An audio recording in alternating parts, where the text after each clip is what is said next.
होने वाला है? क्या फिर हाहाकार मचने वाला है? क्या फिर महीनों जाम लगने वाला है? क्या फिर दिल्ली में किल्लत आने वाली है? क्या फिर अन्नदाता को शहादत देनी पड़ेगी?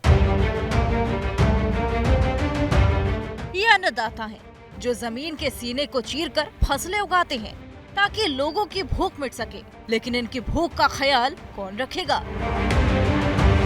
इनकी भी परेशानियां हैं, इनकी भी मांगे हैं, लेकिन सुनने वाला कोई नहीं। लिहाजा ये खेत छोड़कर सड़कों पर जमा हो गए हैं ताकि ये दिल्ली कूच कर सकें। वो दिल्ली पहुंचकर अपनी आवाज बुलंद करना चाहते हैं ताकि सरकार उनकी मांगों को सुन सके। ऐसा नहीं कि किसानों से बातचीत ना हुई हो। चंडीगढ़ में पहले 8 फरवरी को बातचीत हुई, 2 मांगों पर सहमति भी बनी। फिर दूसरे दौर की बातचीत के लिए 12 फरवरी की तारीख तय की गई। इस बैठक में 3 मांगों पर भी सहमति बन गई। यानी बातचीत करने के लिए किसानों ने सरकार को भरपूर समय दिया, लेकिन दूसरे दौर की बातचीत में भी आधी अधूरी ही खत्म हो गई। यानी कि आंदोलन पार्ट 2 रोकने के लिए सरकार की तरफ से कोई ठोस भरोसा नहीं मिला। किसानों के लिए 3 अहम मांगे हैं जिन पर अभी सहमति नहीं बन पाई है। एमएसपी का गारंटी कानून, किसान कर्ज माफी और स्वामीनाथन आयोग की रिपोर्ट लागू करने की मांग को लेकर पेच फंसा हुआ है। ऐसे सभी विषयों पर चर्चा किया। अधिकांश ऐसे विषय पर जहां हम सहमति तक पहुंचे, लेकिन कुछ इस तरह के विषय जिन विषयों को लेकर के हमने ये कहा था कि इसके बहुत सारे ऐसे जुड़े हुए मामले हैं जिस पर हमें एक अस्थायी समाधान के लिए एक कमेटी बनाने की आवश्यकता है और उसमें हम अपनी सारी बातों को रखें और उसका अस्थायी समाधान ढूंढें। किसानों एमएसपी पर कानून, किसान कर्ज माफी और स्वामीनाथन आयोग की सिफारिशें लागू करने की मांग पर अड़े हुए हैं और वो इससे पीछे हटने की मूड में नहीं है। उन्होंने आज सुबह 10 बजे तक के लिए अल्टीमेटम दे दिया है। अगर सरकार का रुख साफ हुआ तो ठीक, नहीं तो किसान दिल्ली के लिए कूच करना शुरू कर देंगे। सरकार के पास कोई प्रस्ताव है भी नहीं, ठीक है, वो सिर्फ केवल समय निकालना चाहती है। हम लोगों ने पूरी कोशिश की है भी मंत्रियों से हम बातचीत लंबी करें और कोई ना कोई हमारे पक्ष में निर्णय आए, और हमें कुछ ऐसा लगा नहीं मीटिंग में।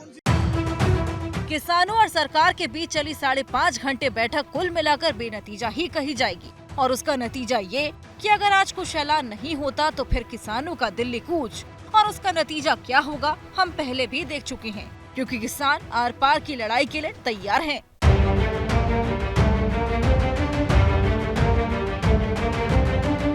पंजाब के किसान दिल्ली कूच करने के लिए तैयार हैं। उनका जज्बा, जोश और जुनून में कोई कमी नहीं। दिल्ली कूच के लिए वो हफ्तों से तैयारी कर रहे हैं और उनकी तैयारी देखकर दिल्ली के पास हुए पिछले आंदोलन की तस्वीरें फिर ताज़ा हो रही हैं। वहीं किसान दिल्ली निकलने के लिए फिर कमर कस चुके हैं, क्योंकि बात उनके हक की है और वो दिल्ली पहुंचकर अपनी आवाज बुलंद करना चाहते हैं। ज्यादातर किसान पंजाब से दिल्ली के लिए रवाना होने को तैयार हैं। मोगा में किसानों ने अपने ट्रैक्टर ट्रॉली तैयार कर लिए हैं। दर्जनों ट्रैक्टर ट्रॉलियों पर खाने पीने का सामान लाद दिया गया है। मतलब साफ है कि अगर मांगे नहीं मानी गई तो इस बार भी लंबा आंदोलन देखने को मिलेगा। किसानों को रोकने के लिए पंजाब से सटे हरियाणा के बॉर्डर को सील कर दिया गया है, लेकिन किसान नेता फिर भी दिल्ली कूच के लिए तैयार है। बहुत बड़ी गिनती से जो पूरे पंजाब से ट्रैक्टर ट्राले आ रहे हैं, हज़ारों ट्रैक्टर जो है वो दिल्ली कूच के लिए तैयार हैं और लाखों लोग जो पंजाब से बाहर आ गए हैं। मतलब साफ है, प्रशासन ने किसानों को दिल्ली जाने से रोकने के लिए भले ही तैयारियां कर ली हों, लेकिन किसान भी पीछे नहीं है। पंजाब के संगरूर में किसानों ने अपनी पुख्ता तैयारी कर रखी है। सीमा सील है, सड़कों पर बैरिकेडिंग ऐसी कि मानो दुश्मनों के टैंक को रोकने की तैयारी हो। लेकिन किसानों का हौसला थोड़ा भी कम नहीं हुआ।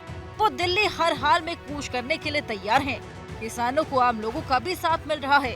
पूरे पंजाब में तकरीबन एक जैसी ही तस्वीरें देखने को मिल रही हैं। किसानों की तैयारी तकरीबन पूरी हो चुकी है।